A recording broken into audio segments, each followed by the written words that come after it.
What is going on, everybody? Welcome. We are live for the first time ever. We're going to be talking about the FY23 TV models. Now, you probably have already seen a little bit of something that's actually talking about that.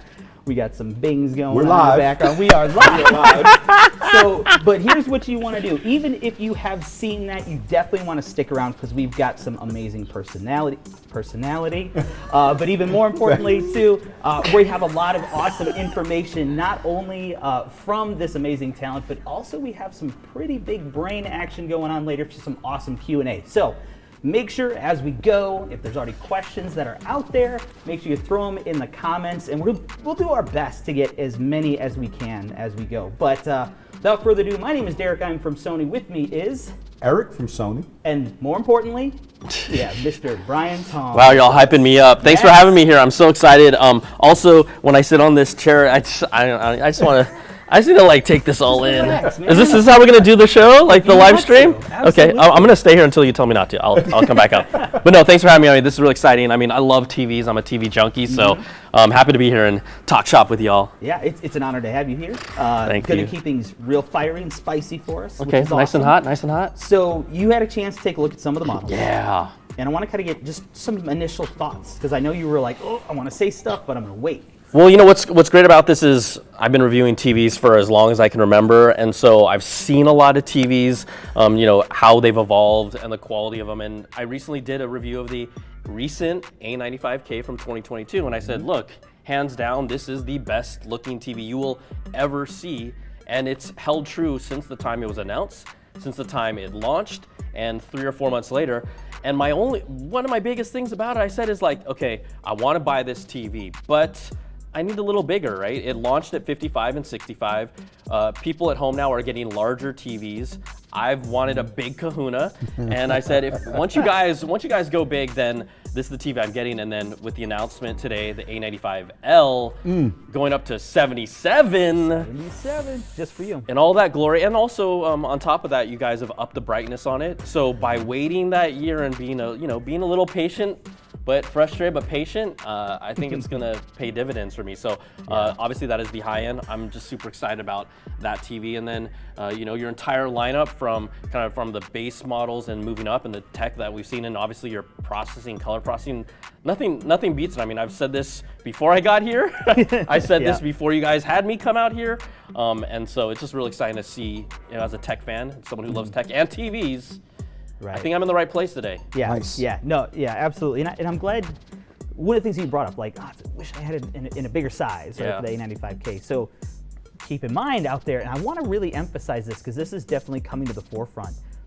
We legitimately are listening to this feedback. So again, make sure you throw those things in the comments and let us know the stuff that you want to see in the future. No promises or anything, but it is all great information for us. Wait. So me requesting things from you does not guarantee they'll happen.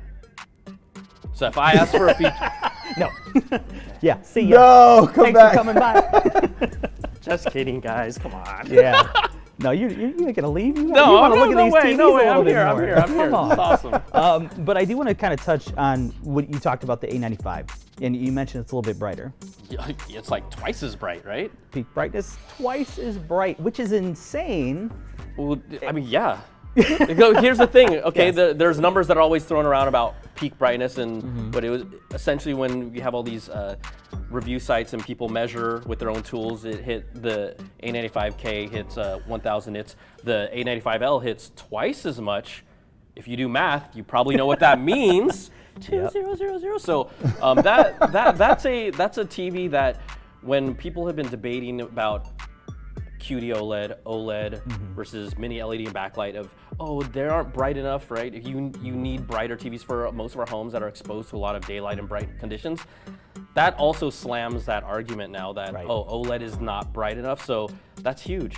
Yeah. That's huge. Yeah, and absolutely, to your point, because there are, we watch not only if we have bright rooms, we watch at different times of the day. Very true. And a lot of people forget about that. I'm a night person. I watch at night, and I'm still rocking some old school Sony OLED because it's like, when do I actually commit to the upgrade? Because they're all what's next? But yeah, I mean, the A95L really kind of changes the game, to your point, of becoming that bright room TV and that amazing, the black levels that you get. So when you're watching at night, it's just I'll let so you guys beautiful. say all the fun like, you know, we just changed the game. I'm like, Derek. But Yes. but Game it is changer. This is a game changer. But from a QD-OLED and OLED standpoint, it absolutely is. Yeah. It is appropriate. I just think it's always fun when people say game changer. Hey, amateur hour up here. No. Amateur hour here too. Yeah. But going to your point about brightness change, A80L, right? So what are we doing different there as well? And we're talking about getting more out of the panels as well and increasing that brightness again, which gets you closer to that, I can use it in more of a brighter room. But yeah, I mean, there's definitely a big difference between the A95L and the A80L, but again, we're just always doing those improvements to keep up with the tech. And really at the heart of that is really that processing, Yep. right? XR XR processing. Yes. As you can see, made to entertain. You know, are you entertained? Are you not entertained? Are you not entertained? That's what I'm talking about. If we're in a room like this, here, Eric, your turn. I want to hear it. Oh man, I'm You want me to yell? I get to yell? We're in a room with like all do these it. people. Are you not entertained? All right, do we have the Spartan clothing to put it on him? That's what I want to see next. I'm wearing it. I'm actually wearing it under this. Oh, there's gold under there. Okay, I see you. Oh no. So speaking of the OLEDs, right, and you mentioned viewing at different times. One of the things that I've been really excited about is the mini LED portion of the lineup. And, you know, I watch different times a day, right? We all have busy schedules with work and family and kids. So there's times where I watch nighttime, depending on my, you know, obligations, my honey-do list, Yeah. or during the day if I get to sneak away. So for me, having a living room with extremely awesome windows and scenery and brightness, I need a TV that can really deliver, you know, not only in the night, but also in the daytime, especially with a lot of the glare I normally get. I'm excited this year that we not only have the QD Monster, right, to be able to deliver in any scenario, but also that we have the mini LED lineup that can also deliver the goods for those of you who maybe can't get up to the QD OLED, but still desire that brightness that really makes watching TV all the pleasurable. And our X95L and the obviously our X93 are both models that I think will fit into different price points and budgets. Not that we're talking about that today, but will meet all the needs that we need to meet. What do you mean? What do you mean, Eric? We're not going to talk about. What do you mean by that? How about Can we you clarify address? that for me? Yes, let's address clarify it for me. the elephant in the comments. I'm sure I can't see them live, How but much? yeah, how much and when? Yeah, just we got good stuff coming.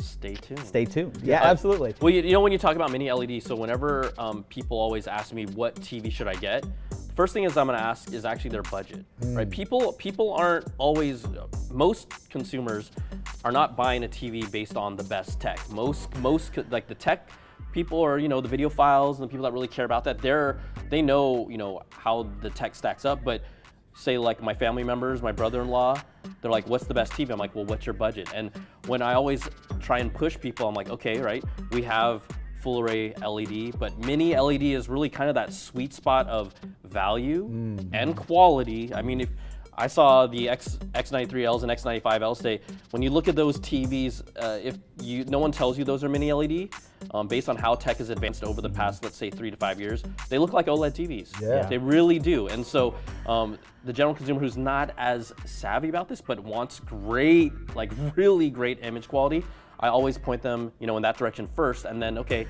here's what you can get as you move up. Like when we talk about, yeah, we always love drooling about the creme de la creme. Not everyone is spending 4K, 5K, $1,000, I'm not talking about image quality, on a TV. So, and there's so many people out there that are not in that area. So the mini LED is, the price point and the tech that's available there is incredible. Yeah, I want to bring up, especially because we're talking about mini LED, like it's a big conversation piece, right? Because it's sort of that bridge between full array, which has been around for a long time, and the OLEDs. And obviously you're getting that better, tighter control of your contrast, the deeper blacks, but more importantly, the brightness of an LED.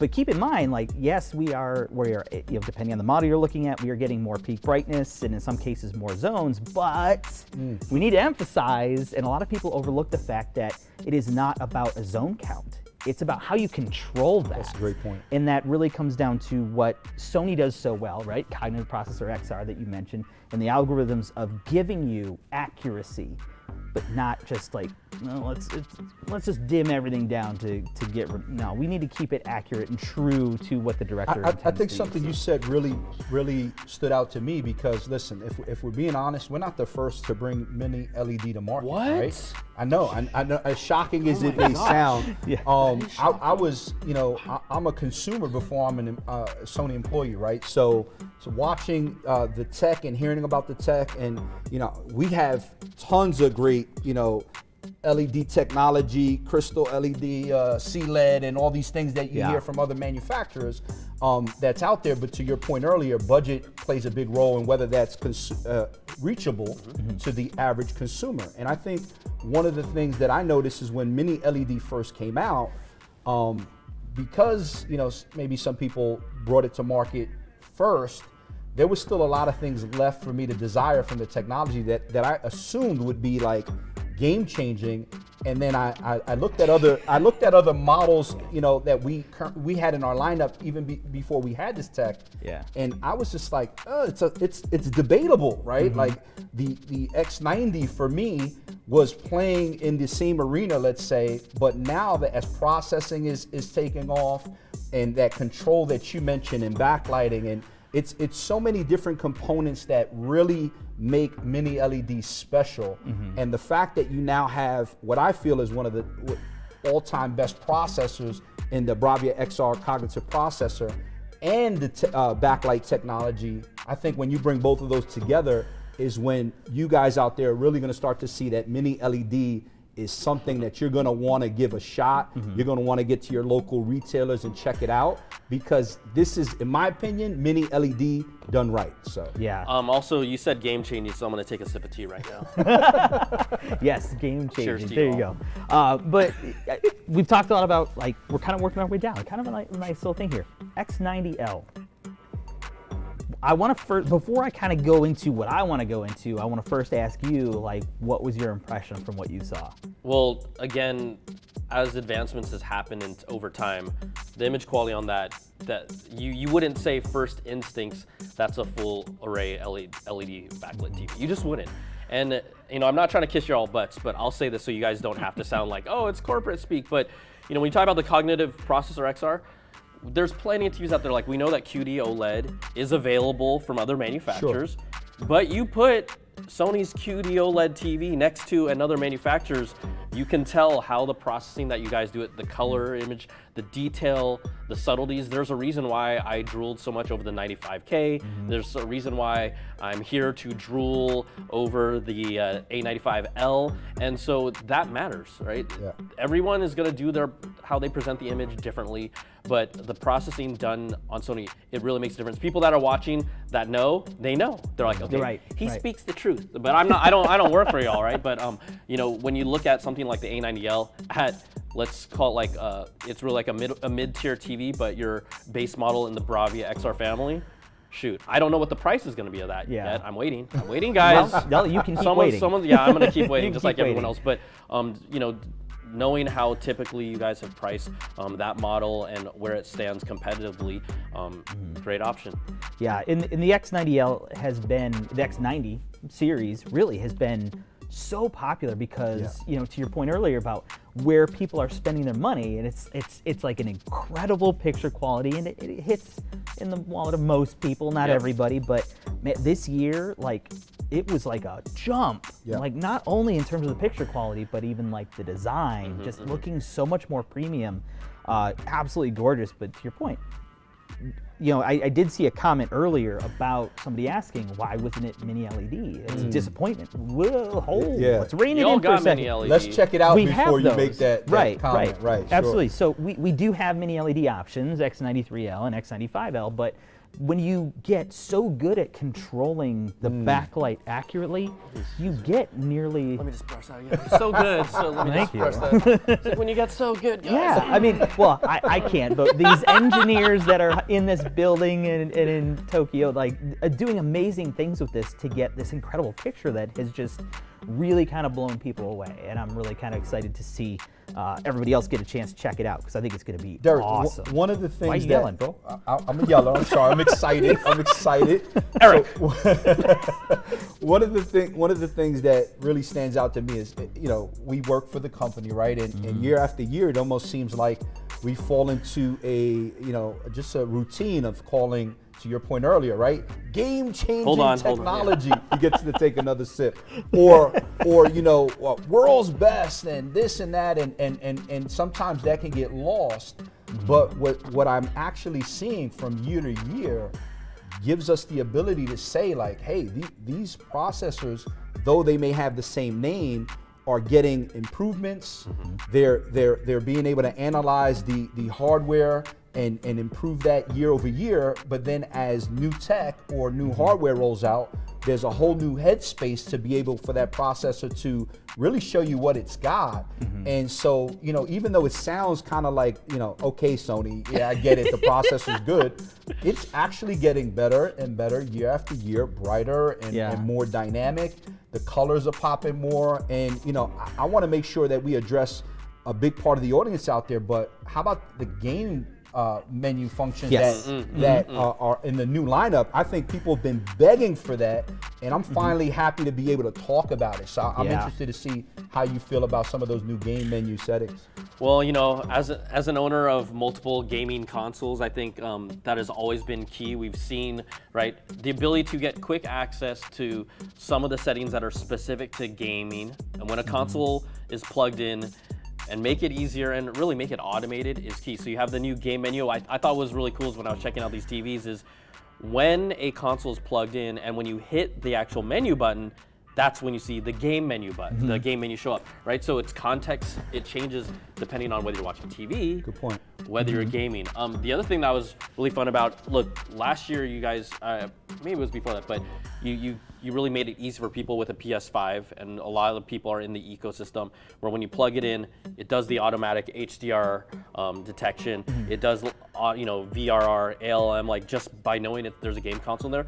That's what everyone wants their TVs to have, those features if you're a gamer, right? You got the 120 hertz refresh rate, so you got that knocked down there. But having that game menu, one of the fun things is the little game reticule on there, right? The little aimer that you can change. Someone like me probably needs that, especially if my nieces and nephews are watching. They're like, yeah, Uncle Brian, you need that bad. So just the thoughtfulness of bringing it to the forefront and having it there and changing all those things, I thought that was really cool. Yeah, I think to your point, the target reticle, like, it's such a cool concept because it's never been done in a TV. Like, it's in the monitors, it's in the in-zone monitors, and I would like to think I'm a gamer. You are. Say it with me. I am a gamer. I am a gamer. Okay, good. Okay, I accept got it. that out of the way. Yeah, but you think about some of those games that are actually trying to hide that center point from you based on the context of the game. Now you have a little bit of an advantage, which is kind of nice. But I want to get your thoughts more so on the screen size adjustment. So this is interesting, right? Because clearly, I'm actually curious and asking you guys maybe some of the psychology behind it. Waiting for that. Yeah, yes. right? Because for me, I've never felt the need for that, but I get what you're getting. So people that haven't seen it, right? You have the ability in the game menu option to shrink down your screen and think about, and when you were showing it to me, it did make sense, right? If you have a big screen and you depend on how close you sit to the TV, like, you don't want your eyes to wander to, on your different heads-up display, ammo, health, magic potions, whatever it is, right? And so shrinking it down and moving the screen in a location, right? You can even shrink it down to lower center, right or left, and then being able to focus on a small, I was like, was like, I literally, when I first, I'm like, why would anyone do that? I'm like, oh, it kind of makes sense. And so I'm curious from your standpoint, was this something that you heard a lot of feedback about? Because I do game typically on a console, on a big TV screen. I'm not a PC gamer, but it feels like that was more of a PC gamer type request, but I could be wrong. Yeah, and that's the cool thing about it. So the first thing I do want to address, kind of, it'll actually shrink down to the center on the bottom. Yep. And to your point, like you can actually do it in steps, which is really cool. So you can kind of pick how you want it to be.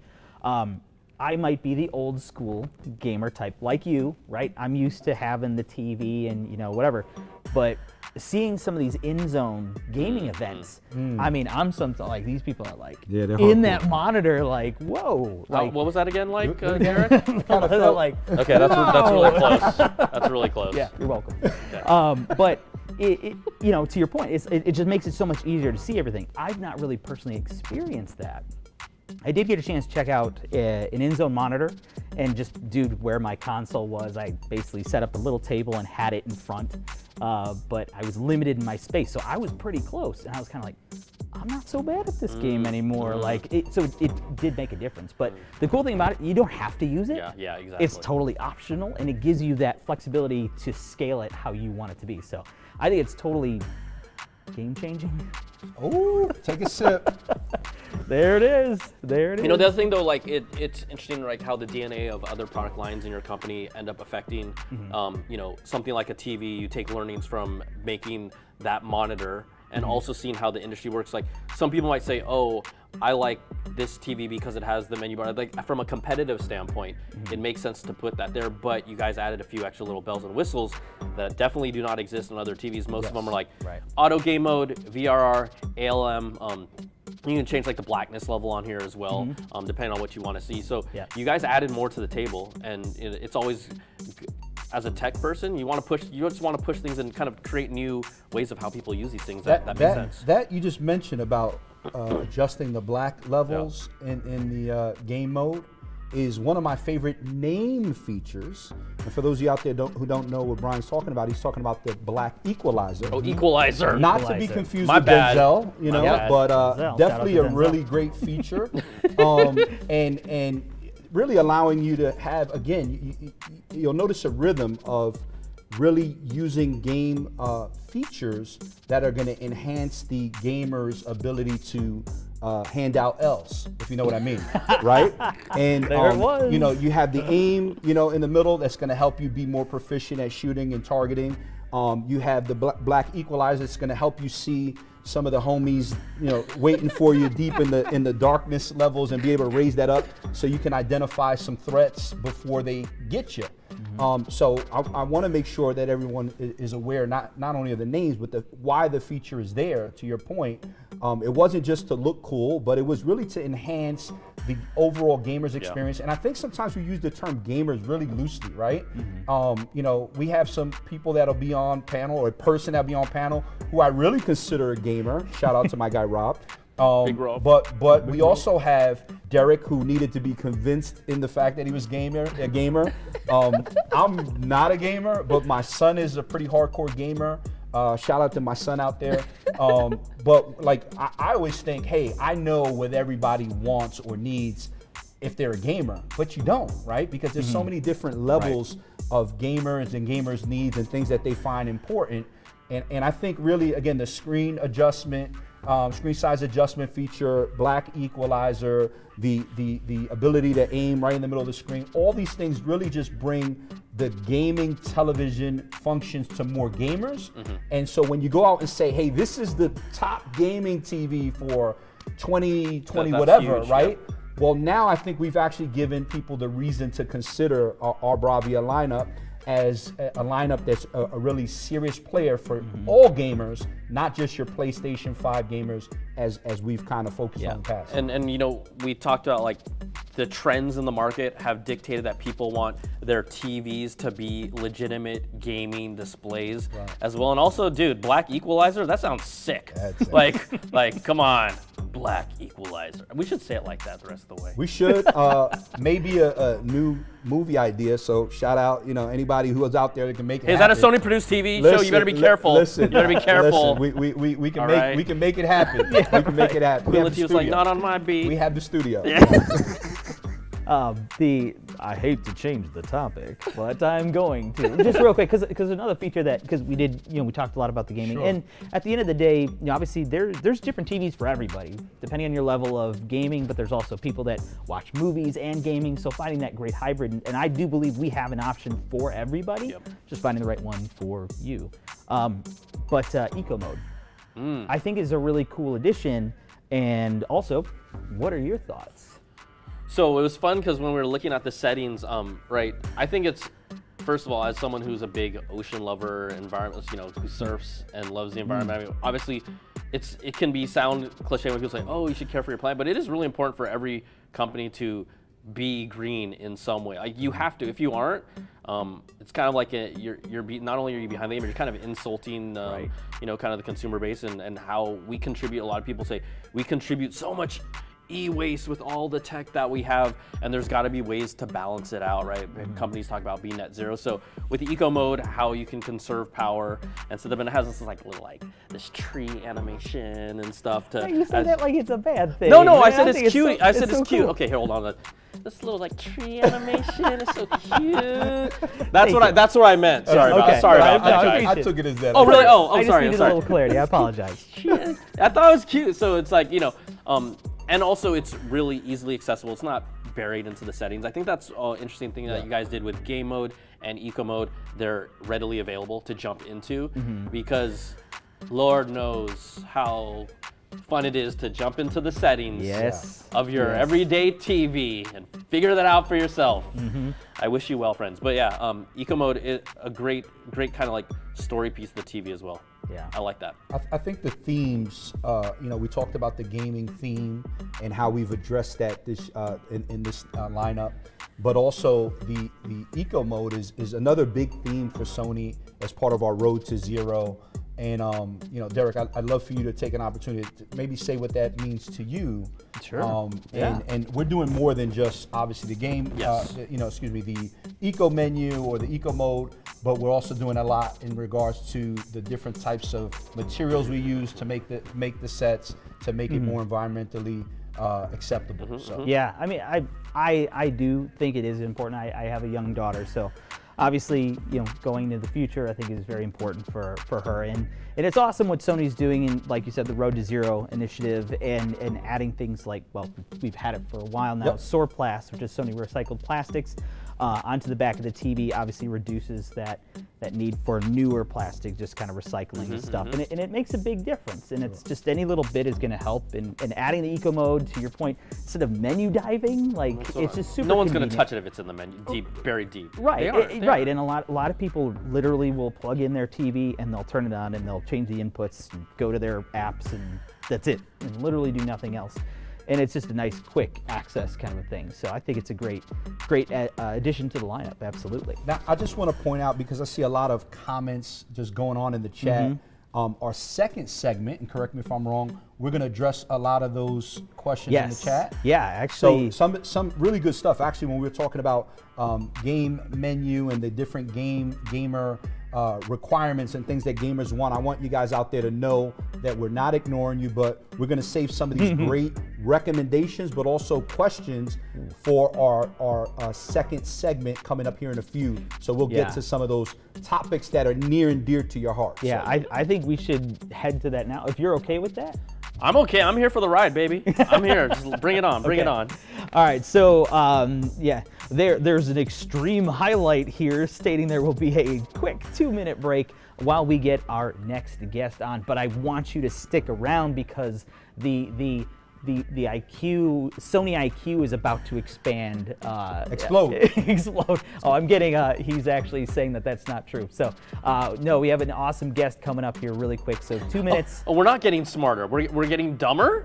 We're according Okay. to, yes, it's very possible. But keep those questions coming. Again, we're gonna try to answer as many as we can. I can't imagine how many that there already are. Yeah. So we're gonna try to curate that as best as possible. But stick around for us, 2 minutes. You don't want to miss it. You don't wanna miss it. We'll be back.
All right, I am told that we're back. Welcome back.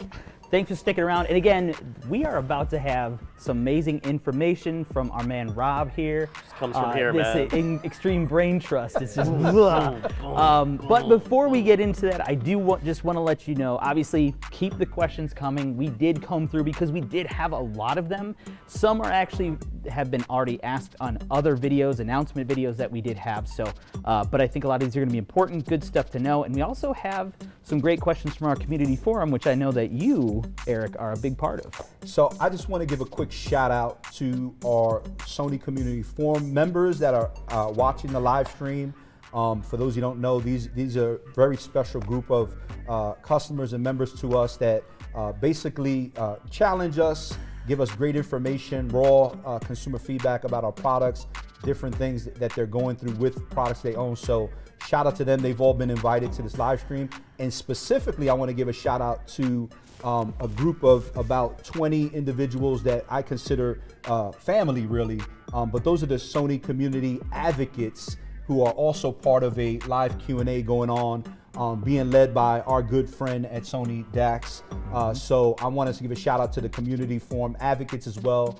And excited to start this segment so we can get to some of you guys very tough but great questions. And we got the right guy sitting here. So we're going to call this segment the hot seat. Yes. We're going to call this segment the hot seat. Yes, this is Rob. Rob, thank you very much for joining us. And I mean, just in the little bit that we've talked, like part of my brain has melted out the side of my head. That's good. That's what that was. Yeah. I'm holding it. Thank you. But I know there's a couple things that you probably just want to address because they are so consistently brought up. So I turn it over to you, sir. Oh, sure. Absolutely. So one of the questions that people always want to know is, what colors do our TVs come in? One color, black. So I just wanted to. That was the most popular Most question, popular clearly. was, fit and finish. So any color you want, as long as you want them in black. No, first of all, by all means, continue to throw questions, in the chat, and we'll try to work through as many ways we can. One of the questions that was absolutely popping off regarding connectivity, right? People want to know about the HIDMI. HIDMI. AKA, HDMI. And so I want to clear up, some any misconceptions and talk a little bit about Sony's basic approach when it comes to connectivity and gaming specifically. So all of the Bravia XR televisions for this year feature 4 HDMI inputs, 2 of which are full bandwidth HDMI 2.1. So that's 48 gigabits per second, that's 4K 120, that's VRR, that's auto latency mode. So essentially, if you are trying to connect a kind of next gen, I don't know what we should call them next gen anymore, it's current The gen. current consoles, yeah. Right, so if you want to connect, your PlayStation 5, your other, I'm kidding, right? Xbox Series X. Or you want to connect, your PC rig if it's got one of the last couple generations of graphics cards that support HDMI 2.1. You can do that, right? Now, of course, the question always comes The big up, question, right, is well, I want 4. I want 4. Why not 4? Why not? Wait, you've never heard that question before, I've never right? heard it. This That's is what the I first thought. time that it's ever been That's what I brought up. thought. It's a completely reasonable question, right? And ultimately, when we design a television, what we're looking to do is to achieve, the best possible overall performance and experience for the vast majority of customers, right, that are out there in the space. And so while there are certainly going to be some customers, right, that either legitimately need more than 2 inputs or just have a strong preference for more than 2 inputs, I respect that. And I'm not here to tell anybody, right, you're wrong, your life choices are wrong, right, that's fine. The vast majority of customers, we think, are going to be satisfied with the 2 inputs. But more than that, a TV is more than just the number of inputs that it has, right? It's the processing, it's the design, it's the sound quality, it's the interface, it's the entire package. And so we think that for the vast majority of people that are playing games, this is going to satisfy their needs. Yeah, and I think you kind of hit that. And again, everybody is going to be different, and that goes with even if on the non-gaming side of it is how they use their TVs. Is it just regular TV watching, hardcore cinephiles that need the most impressive movie experience? I am a gamer. I am a gamer. I'm glad. Thank you for admitting that. Right, I don't know but to about that. But to that point, I only need 1 because that's all I need. Right. So well, I think part of the other challenge is, we use the word kind of gamer loosely, Right.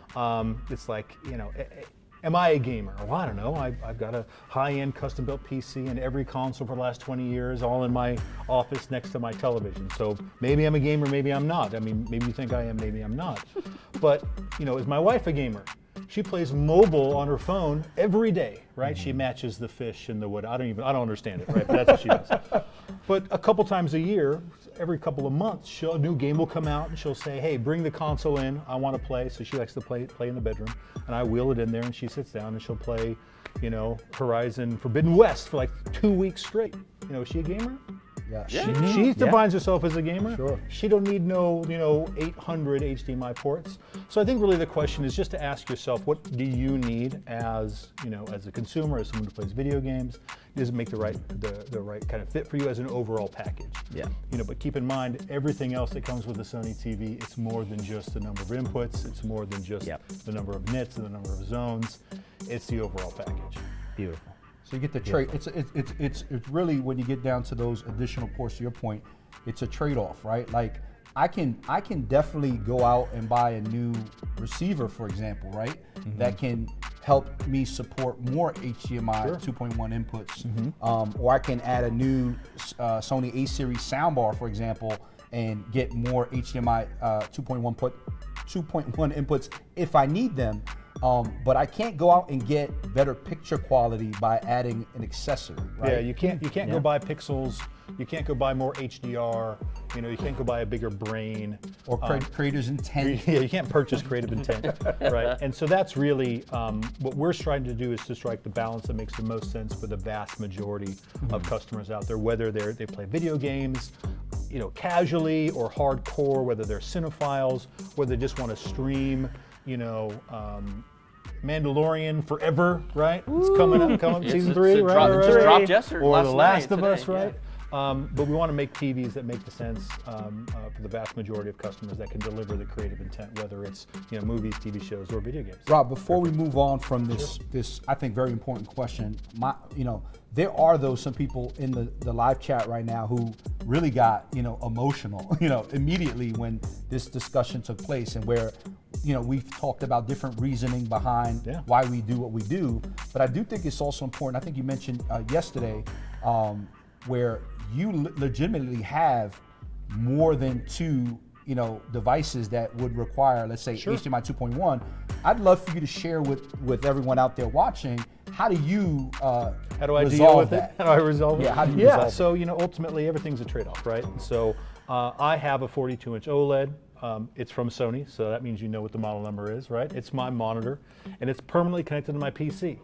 I have a second cable connected to the additional HDMI 2.1 port, and it's just kind of flapping out there in the wind. It's kind of just loose. It's out there.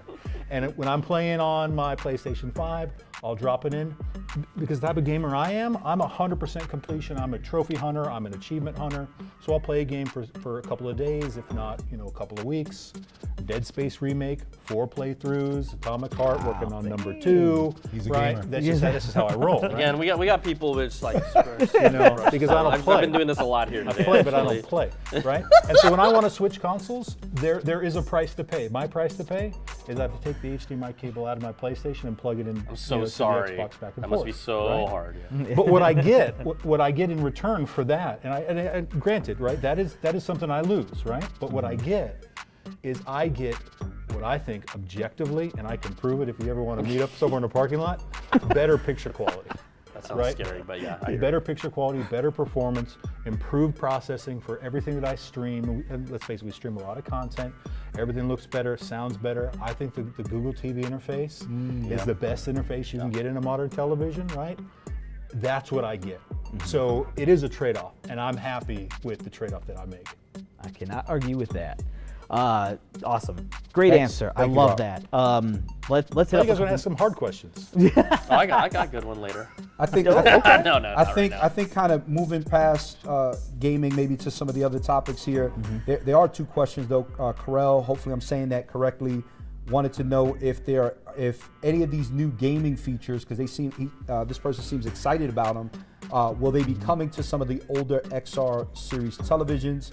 I can probably take that one unless you want to. Yeah, far away. But we're always looking to improve our TV lineup and what we produce for our customers. As far as the current series, we can tell you that that's going to be available as really one of the baseline features in our XR models this year, which we're excited about. The game menu, the crosshair, the different functionality that we talked about already. But as far as previous series models, that's something that, again, we always look to make those improvements. We're not announcing any backwards kind of compatibility stuff today, so just stay tuned. I know there's going to be a link in the comment section where you can link live to our Sony pages, Right. and you can kind of keep up to date with any updates. But for now, this is about the new L series and how we're supporting that. So hopefully I answered that as best as possible. Nice. Yeah, awesome. Yeah, let's try to punch through a Yeah, couple, yeah, let's fire since we away. got a lot. So Tyler Niss asks, will Sony finally have the Killer Gamer TV? You guys just announced it basically? I think Right. we just hit it. Right. We, Yeah, I we think pretty we're- much nailed all that stuff. The new game menu does amazing things. And to Rob's point, it depends on the type of gamer that you are. Like, I absolutely know what I'm going to be looking for out of this lineup. And I'm sure many of you also are. And, it just depends on the type of gamer and your specific needs. But I think we have a solution for pretty much everybody. I'm really curious on the quick thing on the gaming, because I know my nieces and nephews care about it and whatnot, but have you guys potentially, remember how I said, I'm going to ask you to make this feature happen? Yes. This is a moment where I hopefully can make this feature happen. In the game menu, is there or could there be an option to show the actual frame rate of what people are looking at? Gamers really like to see that, especially with their, first-person shooters. Is that a possibility?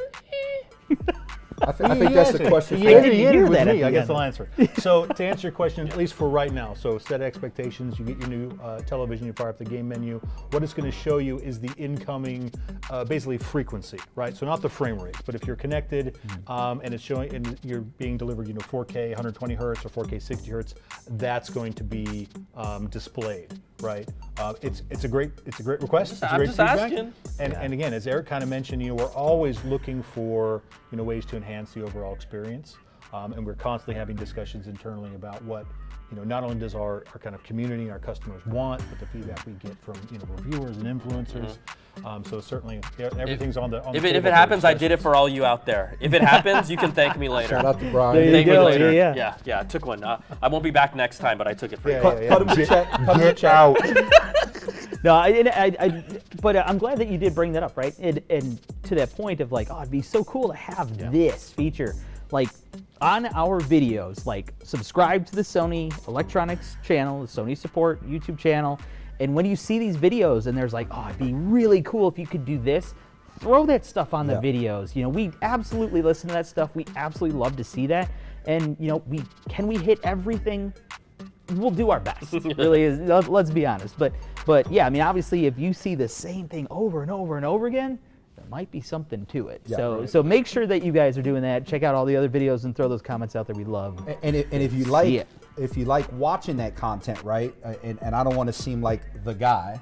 You know, creators often do this, but really this is from a standpoint of, I know how our company works, and they'll allow us to continue to make great content for you guys if you think it's useful, if you like the information, the teasers, the videos that really, if you're into that stuff and it's helpful, make sure you watch the video, but also like and definitely subscribe to the channel, because the more people that we see are there to hear what we have to say, the more it provokes us to want to go out and create more content that you all can benefit from. Here, Eric, I'll do it for you.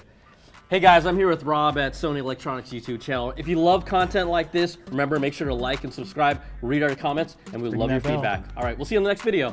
No, we're not done yet. I just wanted, I'll do. Yeah, but lunch is delivered. I appreciate that. Okay, cut that. We'll try to move it to the end also. Don't do that. No, like that was that. nice. Yeah, doing it live, doing it live. Rob, you have been called out, sir, and they even did wow. spell it right, it seems. Son.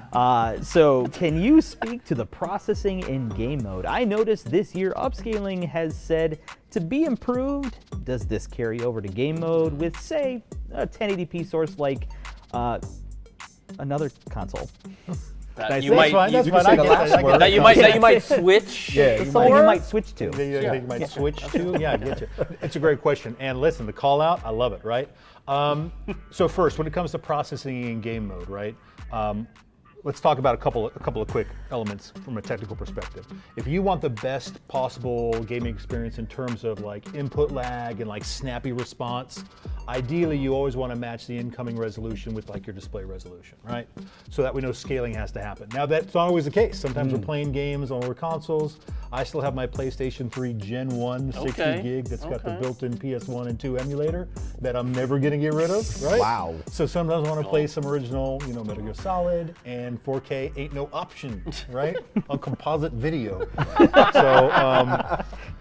So how has it been affected?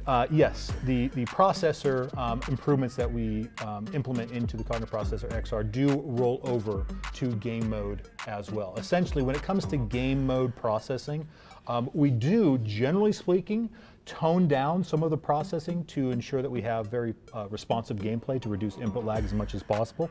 But the processor is still running in the background to ensure that upscaling looks as clean and as sharp as possible. Awesome, good stuff. I do just very quickly want to just, Jeremy T says no mini LED backlight in the X90L. You are correct.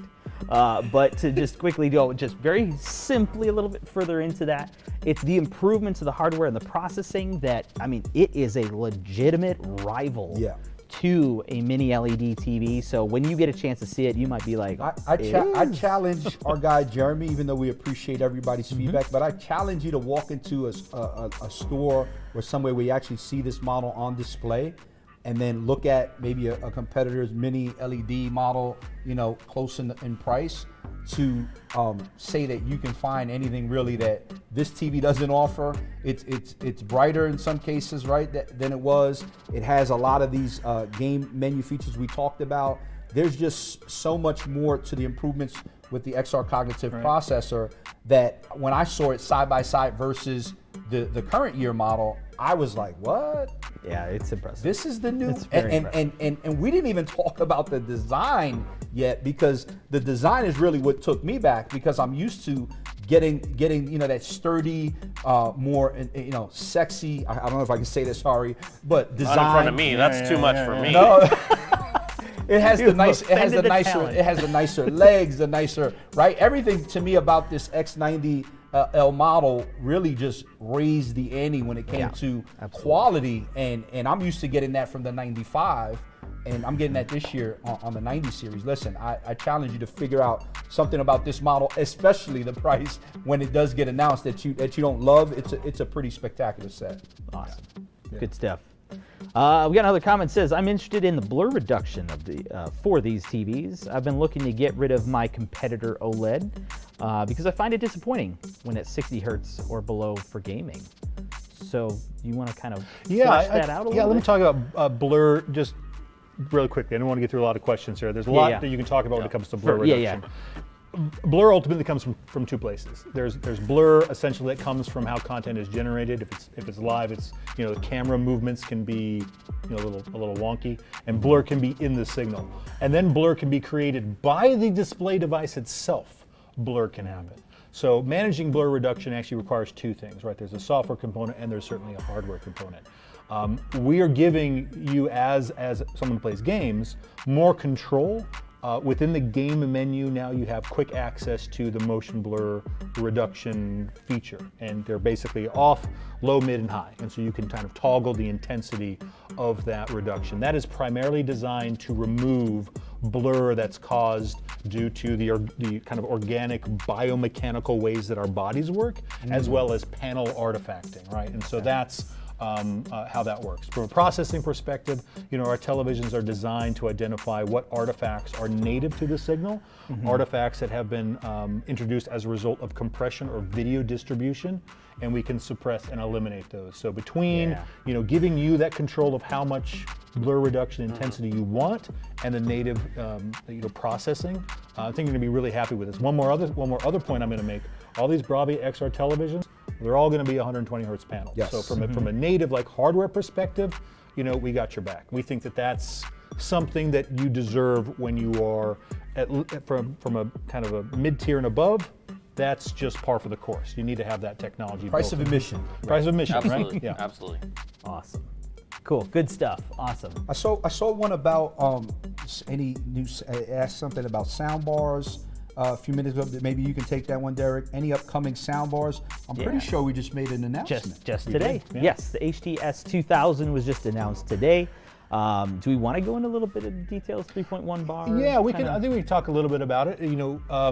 Because the question also commented on the other updates to the older series. So, the HT A9, 7000, 5000, 3000, those are going to continue for the time being, and the HTS 2000 is an addition. Essentially, it's this much smaller form factor, so it's designed not only for either smaller televisions or smaller spaces that you need to fill with audio. From a technology perspective, it checks a lot of the boxes you're looking for: Dolby Atmos, DTSX, the vertical surround engine, everything that we do to enhance the audio. It's got a subwoofer built in, but you can still purchase and add additional wireless subwoofer like the A series. You can add wireless rear speakers like the rest of the A series. The reason that you would want to step up into those A series soundbars is acoustic center sync. So the ability for the TV and the soundbar to work together to produce center channel audio, right? And then number two, 360 spatial sound mapping, or what we call 360 SSM. Right, that's the ability for. Are you okay over there? I've been hearing a lot of interesting noises, and I'm just like, I just came here to talk about TV. Yeah. I get it. People have an emotional reaction, to me. I get excited about it. And I start talking about my 360 SSM, I just saw a comment from Nyquist. Actually, Nyquist 24, I believe the name is. Shout out to Nyquist 24. That's one of the hottest Sony community forum advocates out there. Nyquist tears up the chats and the comments, and he's always very, very great helping other members out. So I want us to answer that question. Can you talk a little bit, Rob, about the processing improvements made in the 2023 Sony TV lineup? Any specific features that are new that you want to highlight? Yeah, absolutely. The one that really I think is going to make the biggest difference for people watching television is XR clear image. So essentially, it's important for a television to be able to upscale content as effectively as possible, because the vast majority of content we watch is not 4K. And even if it is, it's still not 4K, right? yeah, dial-up is gone, but not everyone has got super high speed, internet. So you might be watching your BRAVIA Core, shout out to Sony, right? Or Yeah, Netflix, shout out to other people, right? Or your Disney Plus or whatever. And yeah, it's in 4K, but it's like low bandwidth 4K, right? So in a nutshell, what does XR Clear Image do? First, it is able to identify the native original resolution of the content you're watching.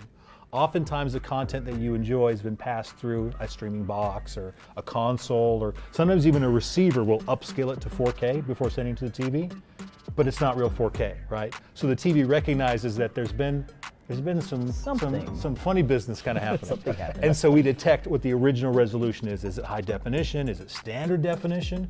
And then internally, we have different types of processes based on the resolution of the video, right? Before we upscale to 4K, we perfect HD and then upscale. Nice. So that is going to give you much sharper images overall and just reduce the amount of noise, both from compression and video distribution and graininess that you see. And in the side-by-side comparisons, it looks fantastic for all your streamed content. So that's crazy, because when Rob was first telling me about this, the first thing I said is, okay, so basically you're saying, right, some of these other streaming boxes who may not be maybe necessarily tuned for the content game. I mean, you're essentially kind of bypassing or removing all the stuff they do and saying, hold up, we got this.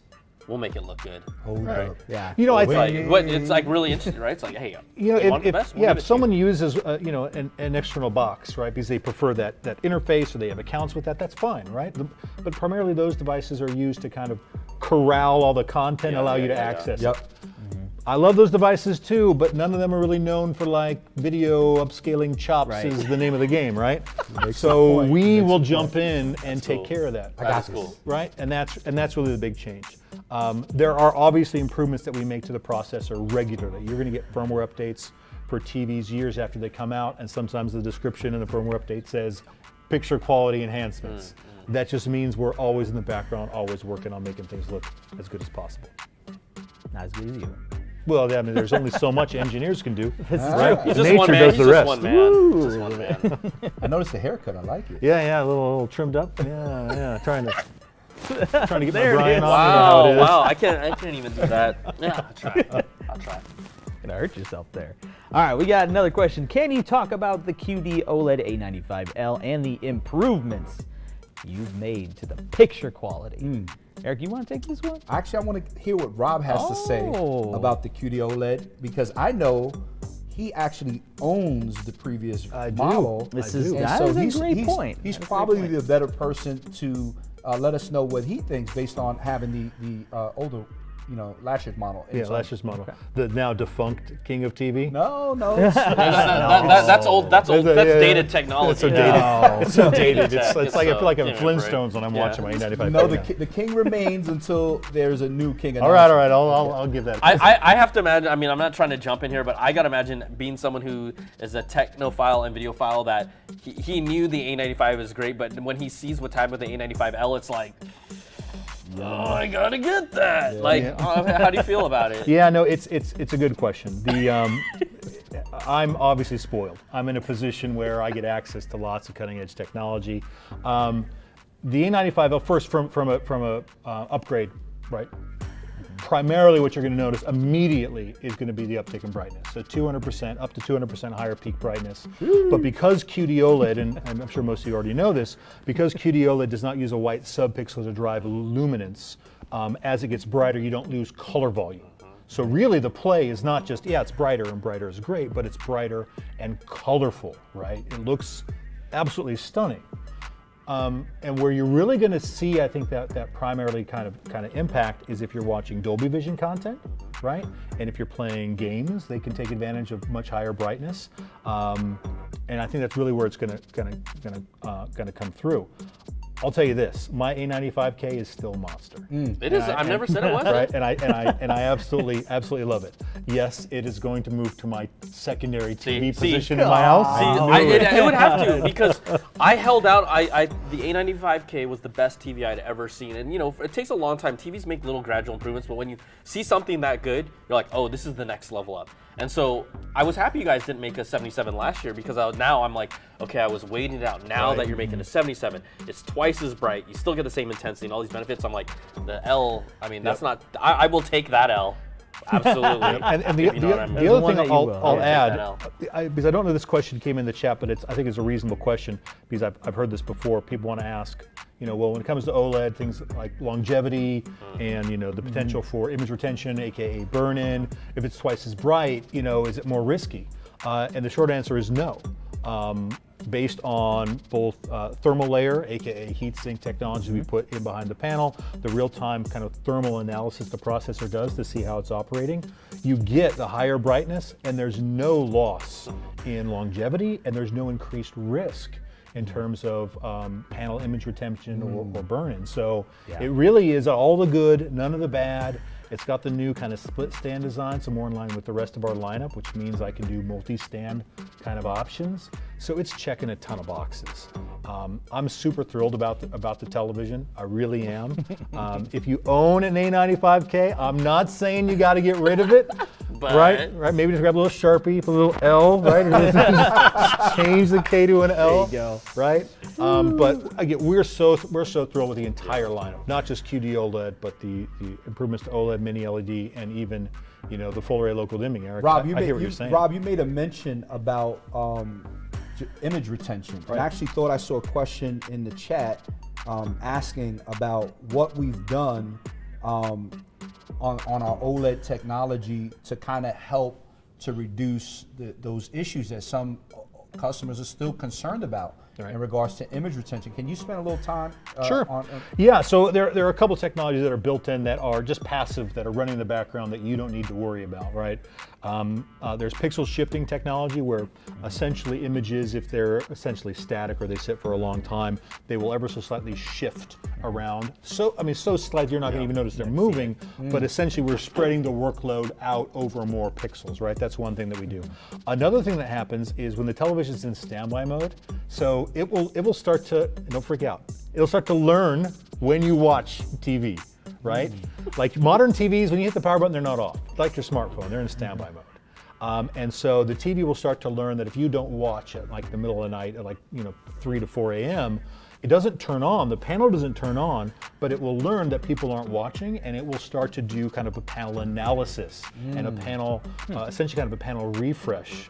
like maintenance? Basically maintenance on the panel to make sure that you're still getting peak performance next time you turn it on. Now, if you do, for some reason, encounter image retention, and it's usually a don't get me wrong, it's not common at all to encounter. But if you do, we also have the ability to run a true panel refresh, right? So you can eliminate or at least significantly reduce the visibility of that if you ever encounter it on your screen. But if you're doing, here's the thing, if you're watching like typical kind of content, a little bit of this, a little bit of that, image retention is not something you're going to experience, right? If you put up this and you leave your TV on for 2 years and walk away, well, first, what are you doing? Yeah. Right? not Go using paint it. a mural. It would be like if an airport used an OLED TV and ran the same news network and kept it on for months. Right. Those are the people that are going to get affected the most by Right. that. Well, it takes a lot to really damage these these days. Yeah, it really does. So, but we do have that technology built in to help mitigate it as much as possible. Yeah. Awesome. Speaking of OLED, we do have a question from Mo Mocklab. I don't know. I apologize. Did they discontinue the 42-inch OLED? No, that is not a thing. The A90K and the 42 and 48 will live on, at least going forward at this point. So yeah, if you want a smart OLED, we have an option for you, for sure. Rob has that TV also. Of course. One of my This televisions. is where the brain trust has. If Sony wanted to send all of the tech to me, I am willing to accept it, number one, and I will learn from it. I want to fill in for Rob. Wow. Yeah, I know, right? Wow, it's you guys are like, please, it Sony? all sounds like fun until you realize you have like 24 TVs in your garage. Sounds your wife horrible. is screaming at you to Sounds get rid of horrible. something. Yeah. I Sounds tell See, you, my life ain't Smallest all violin roses. ever. I'm so There it sorry is. for you. I'm really, really sorry for you, Rob. It's really a Yeah, shame. everybody's a little sad for you now. So there's some confusion about, or at least a question in the chat. Could someone explain which sizes the X95L is available in. I know someone who can. Can Is it you? someone? There's Go some, ahead, Brian. the reason why we asked, first of all, is there are some conflicting reports about different sizes in different regions. I think that's normal that different regions will have different sizes, even sometimes different features. Just to make it really clear, a lot of the things we're talking about today are specific to our region, yes? Right. Well, I would say they are all specific to our region. Good. Yes, So yes, can North you America region. maybe clarify the screen sizes for this person of the X95? Sure, yeah, the X95L will be available exclusively in 85 inches. The X93L will be available in 85, 75, and 65. You will, if you're just jumping on Google, right? Google respects no national boundaries, and you start like searching for, X95L, you might find that some different screen sizes, smaller screen sizes are available in other countries. We'll make decisions based on kind of what the markets kind of need, what customers kind of expect. Even talking to our retail partners, what makes sense for them, and we come up with the right kind of assortment of technologies and price points and sizes, and so you will see some differences from market to market. I'm not saying you can't import TVs from other countries. I'm just saying in North America, we have it in 85 inches. Enough of that. Okay, I had to broach this question with you guys, and maybe you can help answer this, because I would be remiss to not bring this up as someone who is an outsider of Sony. Like, we know TV names, guys, TV names are pretty wild, and you're like, no, they're not. They're totally understandable to the general consumer. So, for example, like we have now the X93L series, the X95 series. Is there a difference in tech? Because I'm just asking you guys. Oh, another change that I'd like. Can we make our TV names a little easier? I think every content creator that I know is like, make them easier for. And we're not. It's letters, number, letter, number. How about I'll raise you one, and not just we do that for the TV models, but just models in general? Yes, thank you. I don't know. I think the TVs are the. Have you seen the other Sony products? Trust me, I review a lot of them. Shout out to my friends in the other divisions, right? I mean, Shots fired. I'm looking at the model names. I'm like, XR, I get it, right? Processor A, OLED, awesome. X, LED, excellent. Right? Okay. I thought you were gonna say Xy. Right? And That's then, not a word. And then L, because K was last year and M will be next year. So that's why L. And we're Wow, now that's handing really out advanced. L's this year. We're handing out Yeah, L's. handing out L's. Right. Handing out L's. But what is actually right? The X 95L and the X93L. Is there a technical difference between? I mean, I know their screen sizes are different, but what else? Why the differentiation? Because some people might be going, there was no 93 last year that I recall. Yeah, so there are a couple of technical differences between the two, right? Number one, from a design perspective, the X93L basically shares the same design language as last year's X95K. So if you're looking at the two and they're turned off from an overall stand design and kind of cabinetry design and bezel design, they're gonna look the same, right? So the new X95 has a slightly refined image, a slightly refined design and refined stand. So that's number one, right? It's just aesthetics. Number two, XR Clear Image. We were just chatting about what XR Clear Image does. That is in the X95L. Only, and it's one of the reasons why you might step up from one to the other. Additional change is the number of local dimming zones. So we know mini LED is all about having, more zones, and more zones gives your processor the best chance of giving an excellent picture.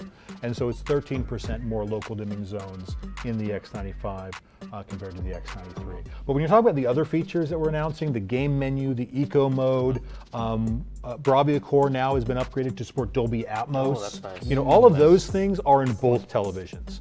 So the X93 is still a monster.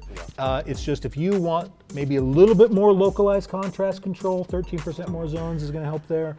And if you are really into streaming content and you're generally not satisfied with the quality you're getting from an upscaling and processing perspective, you might want to look at the X95 because it'll be slightly better. So Rob, it's not that the 93 is a step down from the 95 of last year, just because the numbers changed. Right. How would you explain that? It's just like a shift up, or sounds like the features have improved, but the number went down. Yeah, essentially the X95L this year, for the X93L, is the new version of the X95K from last year. So in terms of a year-over-year, kind of what replaces what, the 93 is the new, or the 93 is the old kind of 95. Got it. This new 95L is now a tier above. Got it. Right? Yep. And so yeah, it's See why I asked about the names, guys? It can be kind of weird to kind of look at Guys?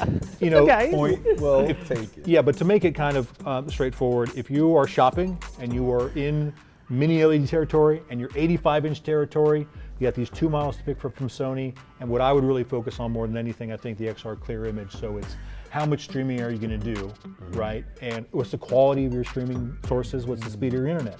You need a little extra zhuzh from XR Clear Image?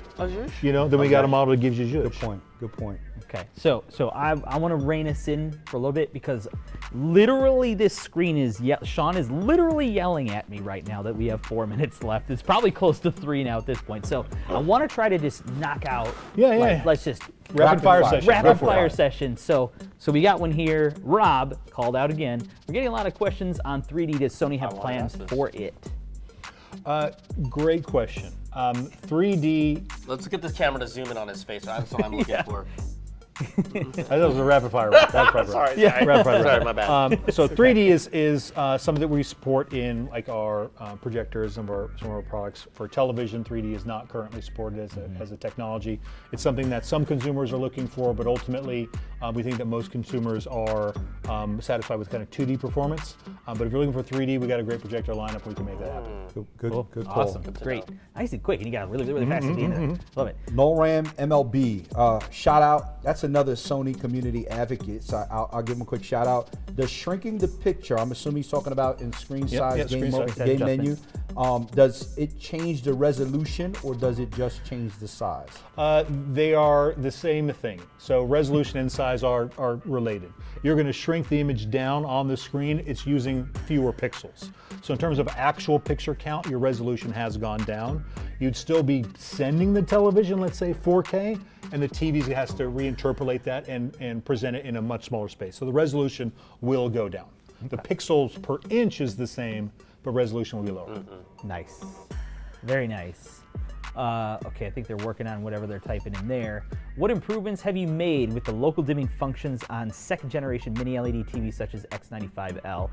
And we kind of talked about that earlier when it comes into processing. Yeah. Right. It's, the hardware concept of what mini LED didn't change, but the technology to drive it can actually improve. It's like sort of any skill that you learn as you get better, you just do it better, more effectively, and more efficiently. Like Derek when he talks, right? He first started off slow, and now he's cooking. Wow. I mean, if only you said that right when we started, Eric. Exactly. There was a question, and I'm not seeing it right now, but Rob, I thought it was a great one about the A80 model, because we really haven't spent a lot of time on the A80 model, but I believe the question was, what's the difference between the A80L this year versus the A80K last year? Yeah, easy. I can say it real fast. Up 10% brighter, right? Thanks to panel improvements, panel efficiency, so a little extra zhuzh there. And then the extra features that we've talked about. XR Clear Image, the game menu, Eco Mode, Dolby Atmos with BRAVIA Core. The design, same design as last year. That's the new A80. Perfect. Okay, cool. Awesome. So we're just about to wrap up. I just noticed that Parker, good to see you, sir. Shout out to Parker. Yeah, man. He's kind of a rock star at Sony HQ. He's a big deal. He's a big deal. So good. Hopefully we'll be getting to talk about these TVs pretty soon, hopefully. So we got to wrap up. So first of all, thank everybody for being here. Digitally, virtually, whatever, as well as in person. Rob, awesome to have you here with this incredible information. Brian with the incredible personality and excitement. That's the only thing I offered here today, but that's okay. That's exactly why you're here. Yeah. Support. Support, right? Support, emotional support, and a snazzy shirt. Man. Yes, Let's go. exactly. And then, of course, Eric, thank you so much for being here. Thank you for having me. But again, I cannot emphasize enough that we are, I should look at the right camera. Hey. Maybe.